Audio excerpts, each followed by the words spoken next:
Hildreth come tonight to talk to our board about updates that are happening regarding our publicly funded schools here on the west side. Ms. Hildreth has been with LAUSD schools for over 25 years in a leadership capacity. She's one of 6 local district directors, superintendents in LAUSD, so she's responsible for all of our schools on the west side. That's 95,000 students, 150 K through 12 principals, and also she has 10 directors. We're really pleased because we've been working with Ms. Hildreth in terms of the education committee. She has allocated one of her directors to attend each of our education committee meetings, which serves as a real liaison between the community, our stakeholders, and LAUSD, so that we have direct linkages, both for our community and for ourselves. So that's been really beneficial. Our first meeting was last month with one of her directors. We also benefited from her involvement in the October meeting that we sponsored with the community, which was our West Side Public Education Community meeting.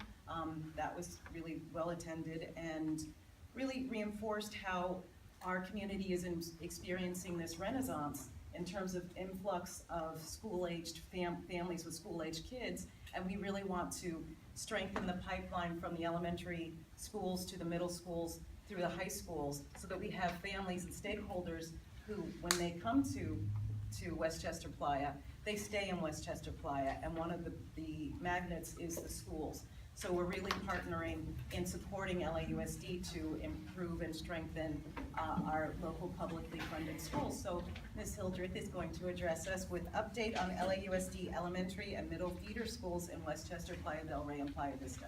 Thank you so much for joining us. Thank you, Michelle, and thank you all for inviting me here this evening. It really is my pleasure to be able to share information with you about the wonderful schools that we have in the Westchester, Playa del Rey, Playa Vista area. We have, as Michelle mentioned, in local District West, there are about 156 schools. Our schools go from the Palisades, Westchester, through Hollywood, down by USC, and our furthest south school is where the 105 and Vermont. So it is a very large area that is considered for LAUSD West. So we consider Westchester our west side of local District West. So we have a campaign that we started called I Love My Schools. And as we all know, LAUSD, the focus from our new superintendent, Michele King, is getting the word out about the great things happening in our public school system and to showcase that and highlight that. And we know that a lot of times, how do people know about anything that's good happening anywhere? Whether that be a school or a restaurant or a movie, it's word of mouth. People who have lived it are going to be your biggest cheerleaders about something that's happening. So the I Love My School campaign has started. We had our kickoff last week, and really it is for our schools to have something to go out when they're at the mall or at the grocery store and you're standing in line and somebody has on a shirt that says, I love my school. One of the questions you're going to ask, well, what school is that? What school do you go to? And it allows our community members to talk about why they love their schools. Because every parent who chooses a school loves that school. Whatever it is, for whatever reasons, people pick schools for a variety of reasons. But we all love our children. And we all want the very best, the highest quality education for our children. So wherever we put them and we entrust the principal and our teachers, we believe passionately that that's the right place for our children. So that is what our I Love Our Schools campaign is about, getting that word out about why we love our schools. In our slides, I just want to give you a little bit of information about the elementary schools in the Westchester, Playa Vista, Playa del Rey area. Because a lot of the schools recently, and I would say the last 3 to 4 years, have new leaders, new things going on, and we definitely invite you, if you have not been to one of our schools, please contact the school and take a tour, because things are changing in many of our schools. One of our feeder schools, when I say feeder, that's the elementary school that leads into our middle school, which is Orville Wright STEAM Magnet. So we have Cowan Avenue, it's the home of the Tigers, and Richard Da Silveira is the principal. Cowan has a gifted magnet and what we call a residential or traditional school. For those of you who may not be familiar with magnet schools, those are schools of choice. Usually they have a specific theme where there is a focus for the teachers and the students in the population. So at Cowan, the students who are in the magnet have been identified either as gifted, tested by a school psychologist, or referred by teachers due to high achievement in the classroom and high test scores. Magnet students, the magnet program in LAUSD is an integration program. The students are allowed to apply to attend a school, and if they live outside of a 5-mile radius, or is it 3 for elementary? 5.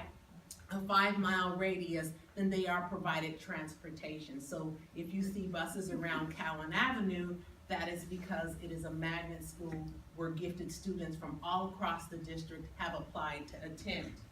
So at Cowan, they're really focusing on creating those lifelong learners, making sure they are socially and emotionally prepared, and they like to address being a multicultural school, focusing on technology and 21st century skills. They want to make sure that our students are critical thinkers and problem solvers. Our next school is Kentwood Elementary School. There's a new principal there, Rashid Khan. He just started in July. Some of you may be familiar with the former principal, Jean Pennycook, who had been there for several years, but she is now the principal at Brentwood Science Magnet. So we welcome Rashid. We love Kentwood. It's a California Distinguished School twice, 2010 and 2014. The school focuses on being a school community. They really believe in the power of having their students and their families not only do things together on the school site, but when they're doing their after school or on the weekend activities. There's a lot of parent involvement there. LMU is a great partner with many of our schools in Westchester, and they have created a partnership with the district and Westchester Playa schools called the Family of Schools. Kentwood has gotten a student fitness center. They are part of the district's technology one-to-one program that we've all, I'm sure, heard so much about. Kentwood is one of the one-to-one schools, so each student does have access to technology on a daily basis. They are part of an arts program, and they think about the well-being of students by providing a yoga program for students in grades 3 through 5. We have Loyola Village Fine and Performing Arts Magnet, a new principal, Krishna Smith. She has been there, this is her 2nd year, I believe, doing a great job. Also part of the highly rated arts program, LMU Family of Schools, also part of our one-to-one program from the district. They have a focus on reading, where they do a Drop Everything and Read program, because what we're seeing as our kids get more involved in technology, we're not seeing as many students who have tapped into the love of reading, unless we, the adults, kind of make them want to read. So that's the Drop Everything and Read program, where we can say there is a dedicated time on a daily basis for our students to read a book with pages and a cover, not where you swipe it on your Nook.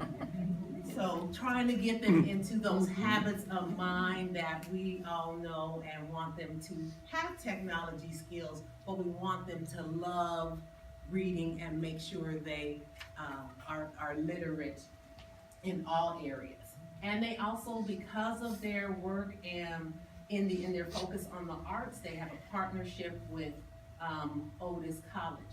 Same as Cowan, because they are a magnet school, they do allow students who are interested in the arts from all over the district can apply to attend Loyola, and that is again why if you see buses by Loyola Village, that is the reason. Open Magnet Charter School. Now, the difference with Open is it's not a direct feeder to Orville Wright. So two of the schools that I've mentioned, Cowan and Loyola Village, have a magnet school and they have a regular school. So you have community students involved and you have students who come from all over the district. The difference for Open Charter School is that although it is in the Westchester area, it is considered a full magnet, meaning all the students who attend there had to have applied to go to the school. It is not, there's no homeschool. You could live across the street from Open Charter and it's not an automatic enrollment. So, excuse me, that is the difference with Open Charter. They have a very unique model. They are very collaborative and they have a strong focus on shared governance in the way they run their school. It's a very constructivist model. If you go to Open, they have what they call open classrooms where they have taken two adjacent classrooms, knocked out the wall, and it's one large classroom with maybe 40 to 50 students, but two teachers. And they have a very collaborative model of working with students and the way that the teachers collaborate. Excuse me, quick question. What campus is that located at?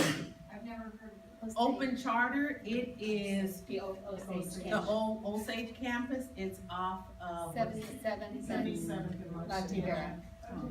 near where Marie Callender's used to be, in that area by Wendy's and the gas station. Steel wave. The Vikings. Steel wave.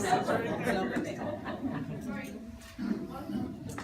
Paseo del Rey magnet, it's the same as like Open Charter in terms of it is a full magnet center. Thank you. Except for kindergarten is open to residents, but for grades 1 through 5, it is for a full magnet. They're really focused on the next generation science standards. They do a lot of project-based interdisciplinary work.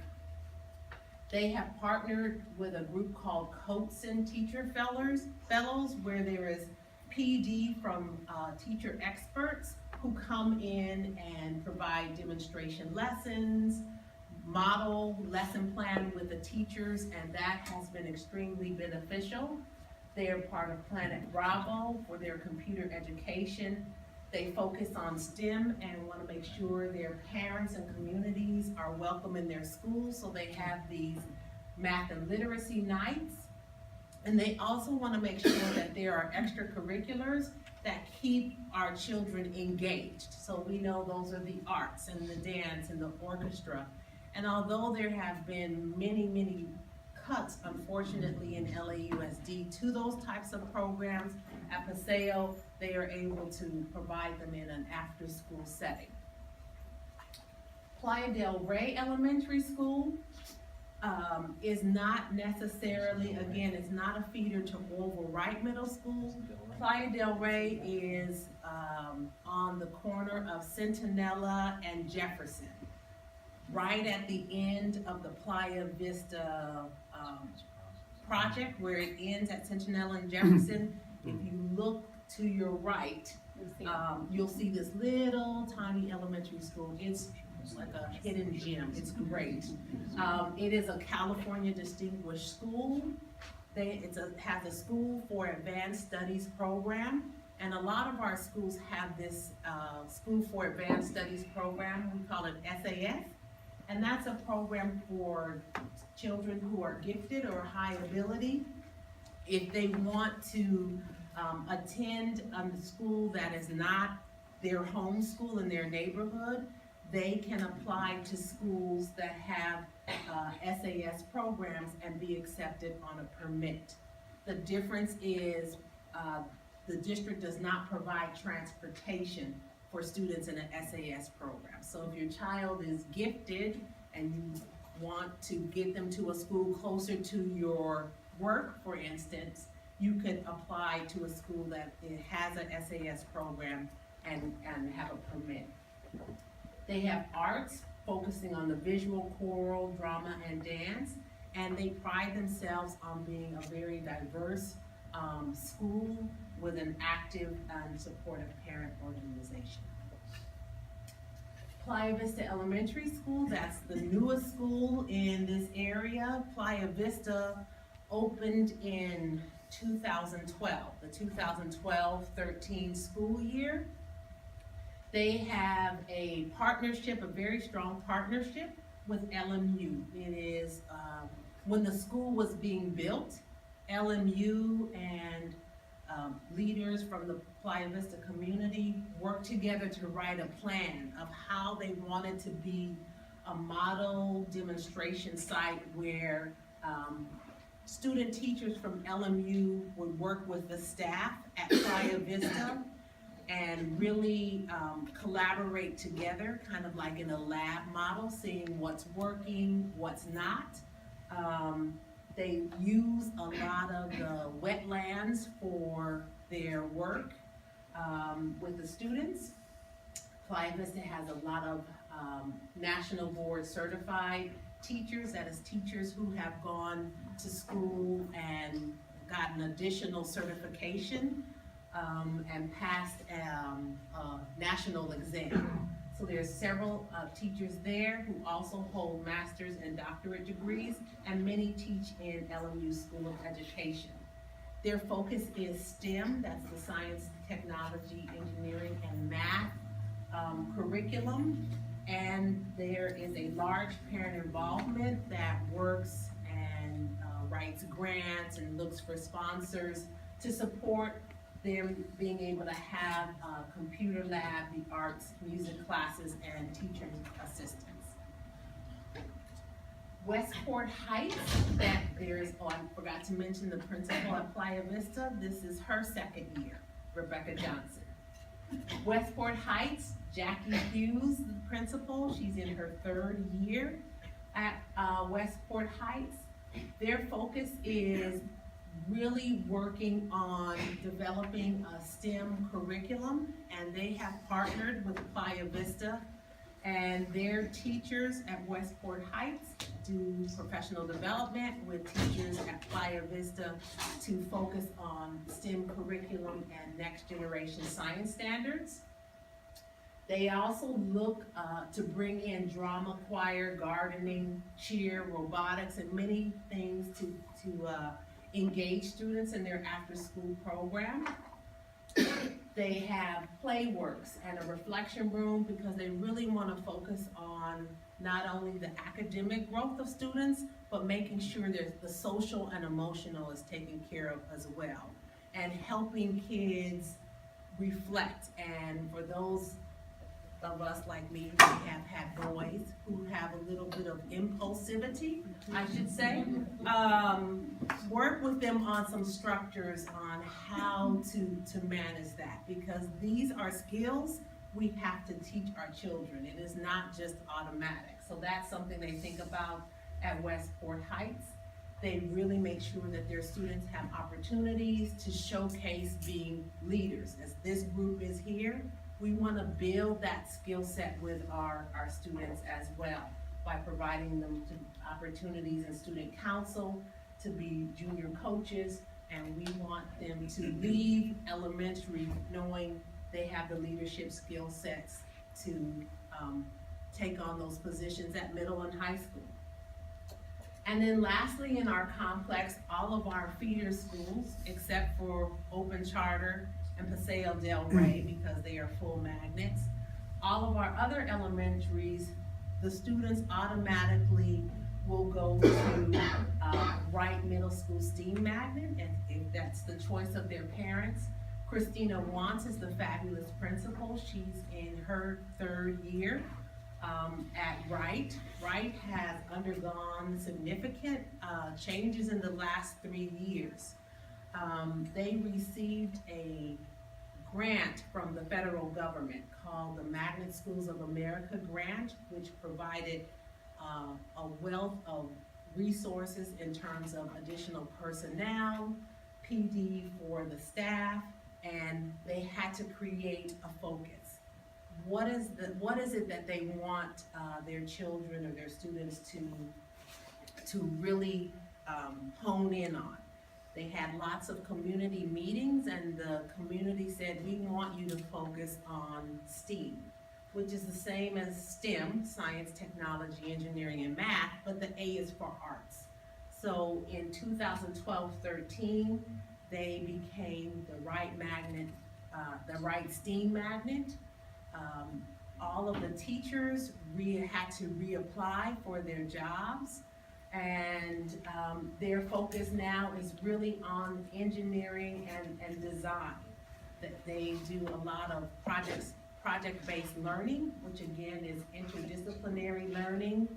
Their teachers do additional professional development to learn the curriculum. They're adding robotics. They're teaching their students the same social emotional skills. It really, just looking at Wright from when I first came into the West in 2012 to what it is now, it's a completely different school.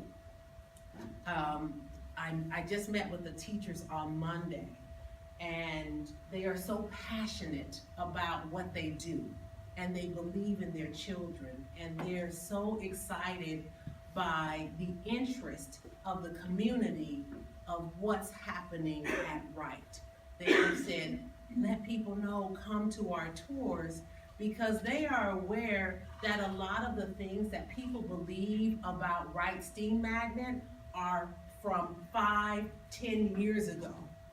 But now, in the last 3 years, when there has been this change, we want to make sure that that is the message that is getting out about Wright.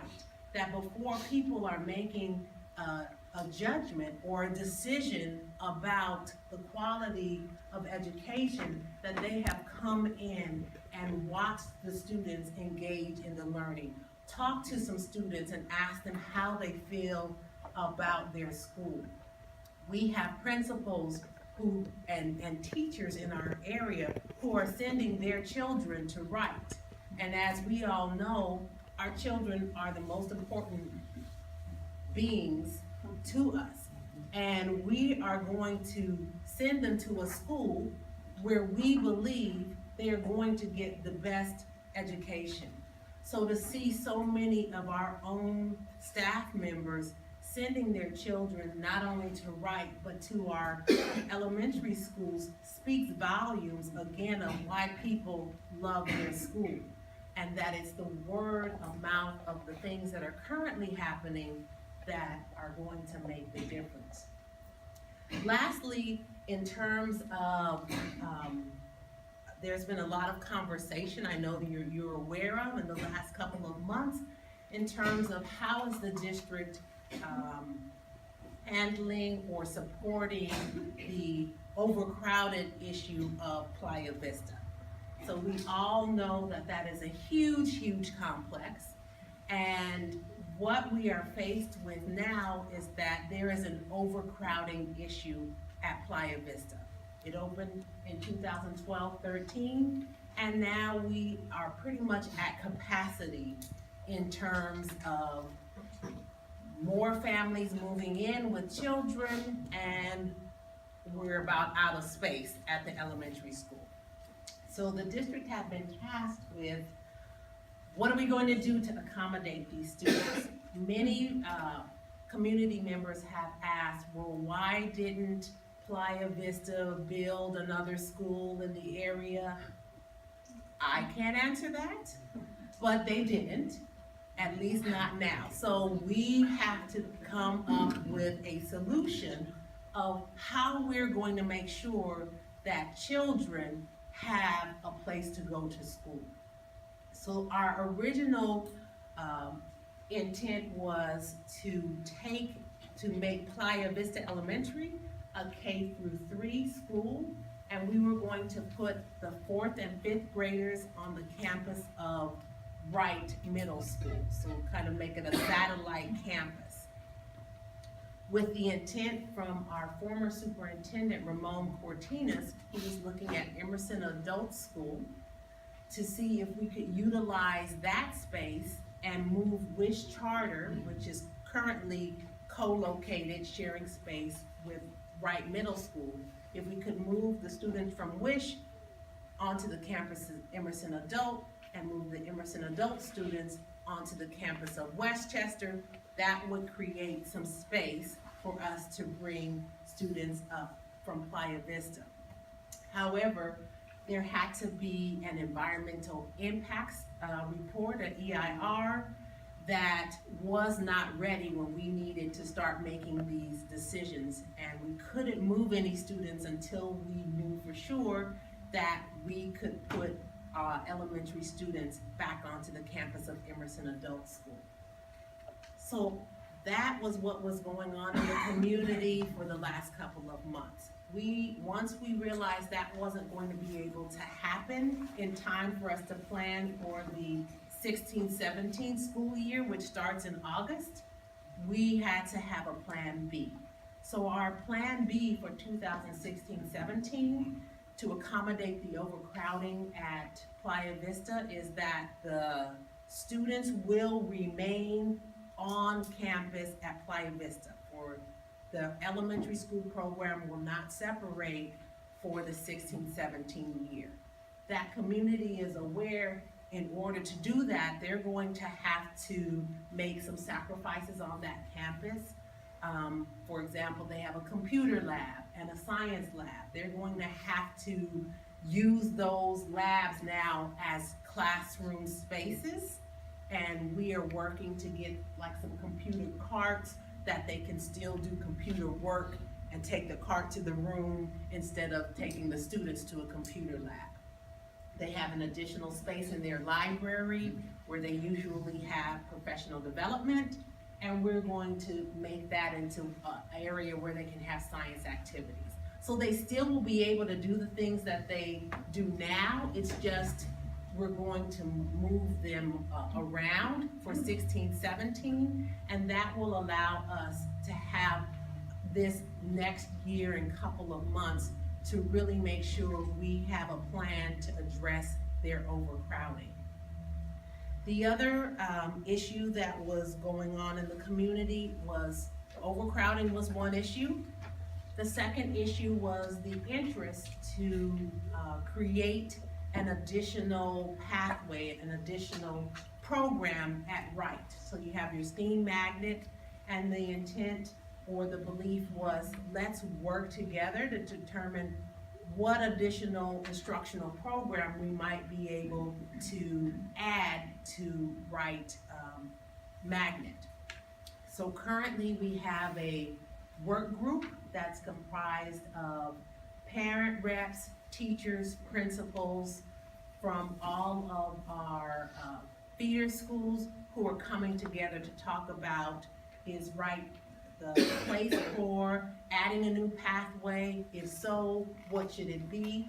So we have had only 2 meetings thus far, but we are going to continue to have those meetings and get input from the community about that program.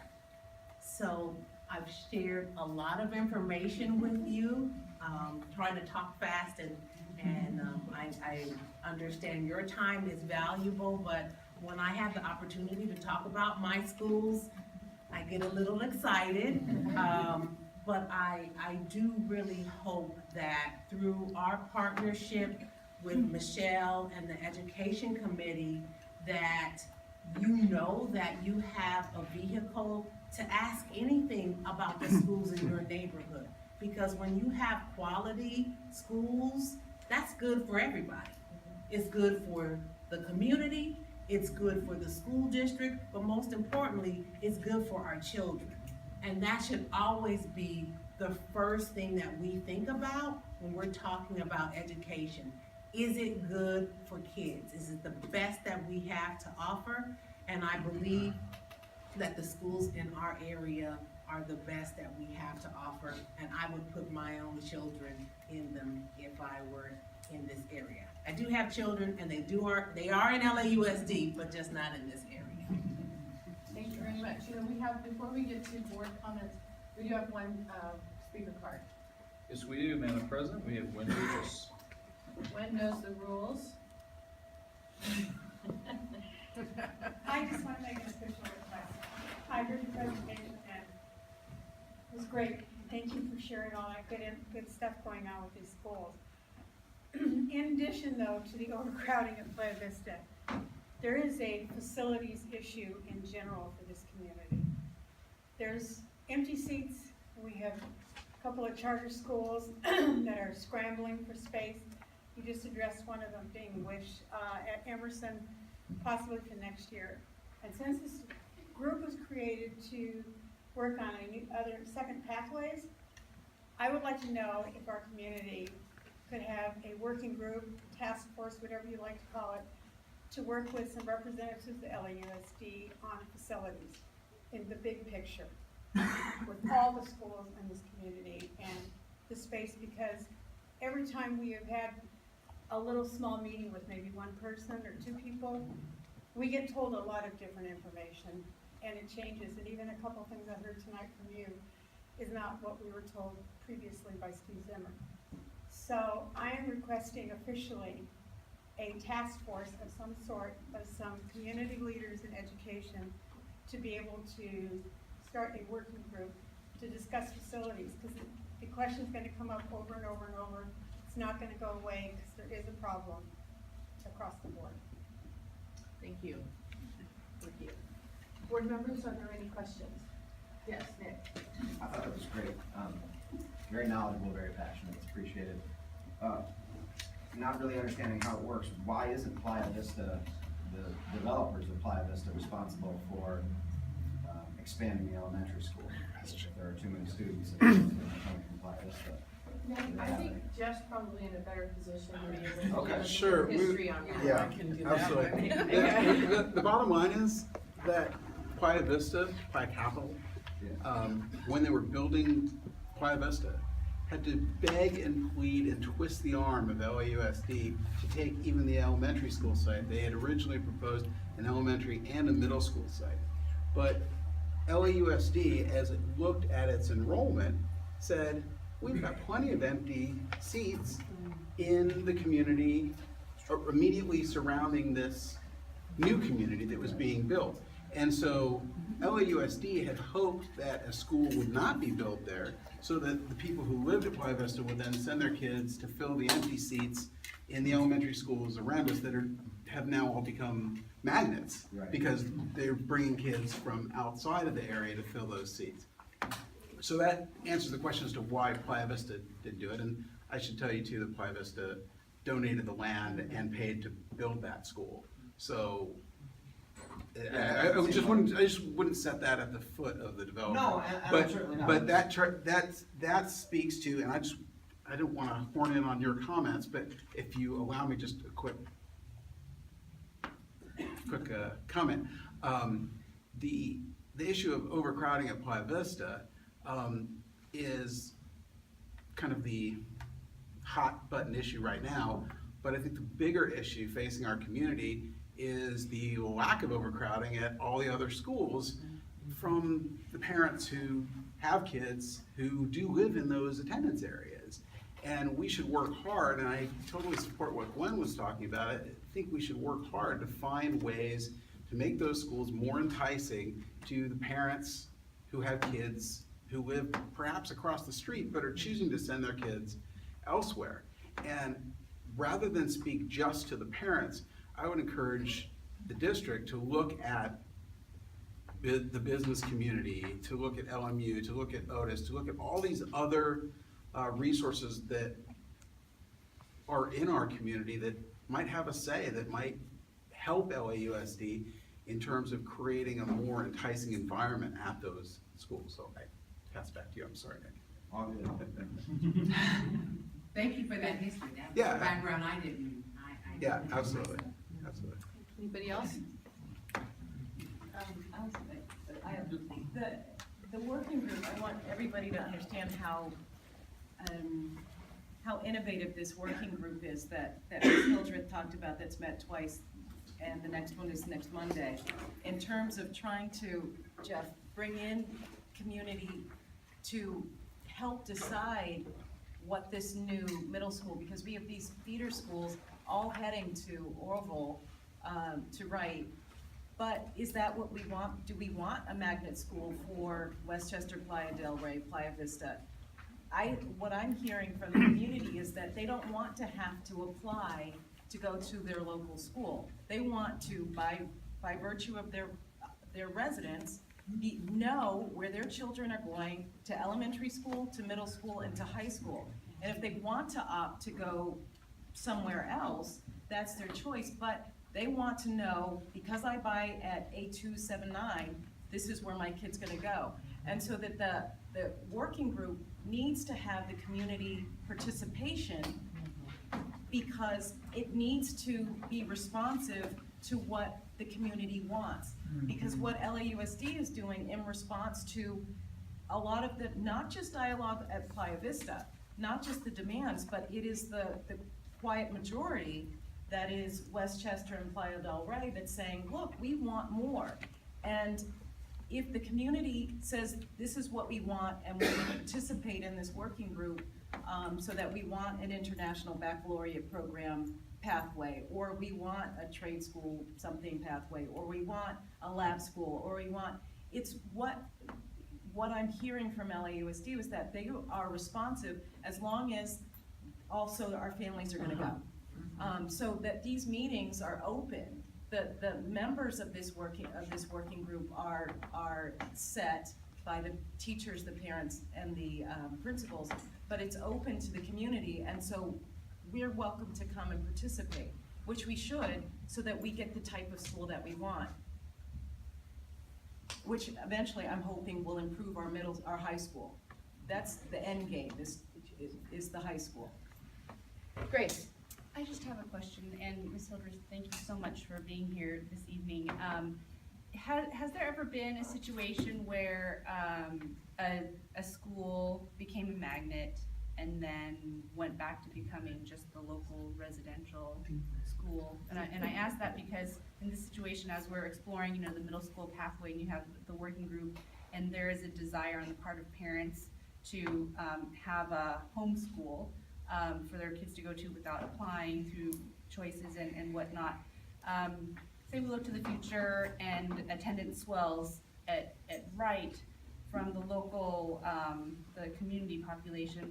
I'm just curious, has there ever been a situation where a magnet school just reverted back to just the residential school? Not that I'm aware of, that's something I could look into, but a lot of times, schools will have a magnet, what we call a magnet center, and then a residential or community school. If you think about Paul Revere Middle School in Brentwood, they have a math science magnet, they have a residential school, and they also have the School for Advanced Studies program.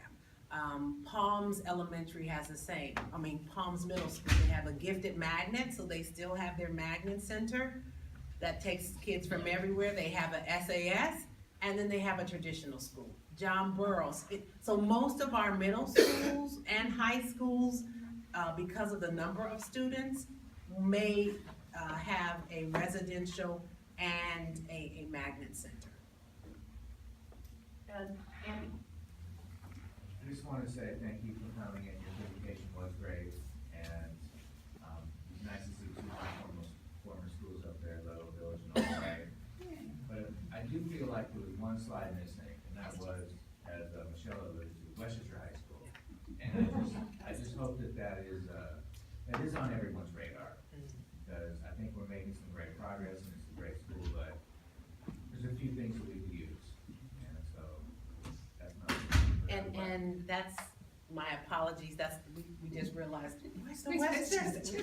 The Westchester slide, there is a new principal at Westchester as well, Deborah Bryant, she's been there, this is year two as well. Westchester, as you all know, did a conversion into 3 different magnet pathways. They have an aviation gifted magnet, they have an environmental sciences magnet, and they have a health and sports medicine magnet. And really, that was developed on listening to the community. What is the interest of the students? They are doing some really, really great things at Westchester. There's something called the Aspen Challenge, where students from all across the district are given a challenge. They pick whatever it is, something in your community that needs to change. Pollution or obesity, whatever it is. And the Westchester team has won 2 years in a row by participating in this. They also are a one-to-one school and using that technology. And I really appreciate all of your comments, and what I think I would share with you is, when a neighborhood embraces a school, the school succeeds. We only have empty seats because people are making decisions outside of their neighborhood schools. So if we want to make great neighborhood schools, we have to get in there and be involved.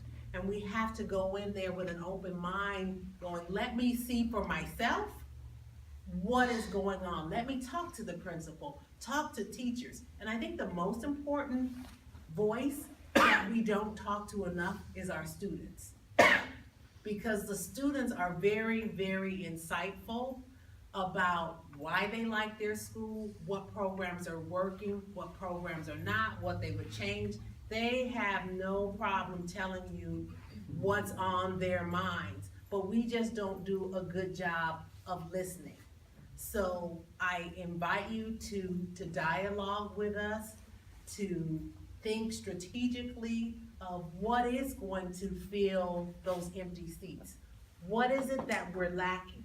That's really a question in sincerity. What is it? We've seen all these great things the school has. What do they still need? Because we then need to talk about those resources. Is it because they have dance and they don't have art? What is that? What is it? This is what principals want to know, what the teachers want to know. What is it that we don't have that people feel that they can find if they go to Dana Middle School and El Segundo? What is the difference at those schools than what they can find here in your neighborhood? So I look forward to continuing to dialogue with you, and I appreciate you allowing me this time here this evening. Thank you. Thank you very much.